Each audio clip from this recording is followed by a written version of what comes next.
বিসমিল্লাহির রহমানির রহিম। প্রিয় দেশবাসী, আসসালামু আলাইকুম। আবারও আমি ফিরে আসব। ফিরে আসব। আমি সারা বাংলাদেশের মানুষের সেই তৃণমূল ইউনিয়ন পর্যায় পর্যন্ত আমি মানুষের সাথে কথা বলছি। আমার একটা পরিকল্পনা অনুযায়ী আমি কথা বলে যাচ্ছি। তারপরে আমি ফিরে এসে আপনাদের পাশেই দাঁড়াবো। আপনাদের যে মর্যাদা সেটা যাতে আবার পূরণ হয় সে ব্যবস্থা ইনশাল্লাহ আমি করব।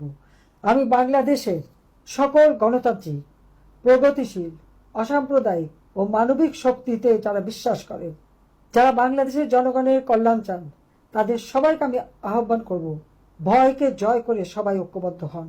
সকলে ঐক্যবদ্ধ হয়েই এই প্রতিহিংসা রাজনীতি আপনারা প্রত্যাখ্যান করেন। মিথ্যা প্রচারণা, সাম্প্রদায়িকতা, উগ্রবাদ, দেশবিরোধী অপশক্তির বিরুদ্ধে ঐক্যবদ্ধ হন।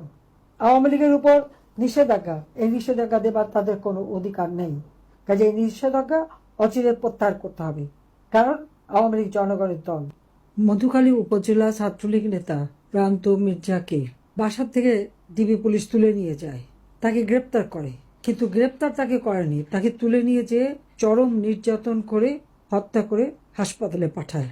আমি এই ঘৃণ্য অপরাধের জন্য আজকে যারা ক্ষমতা আছে, সেই তারেক বা তার স্বরাষ্ট্রমন্ত্রী এবং যারা এই পথে বাংলাদেশকে নিয়ে এসছে, সেই বিশ্ব বাটপার ইউনূস সহ সকলকে আমি দায়ী করি। কারণ এরা পরিকল্পিতভাবে একের পর এক আমাদের আওয়ামী লীগ সহ মুক্তিযোদ্ধা পরিবার তাদেরকে নির্মমভাবে হত্যা করে চলেছে এবং নির্যাতন করে যাচ্ছে।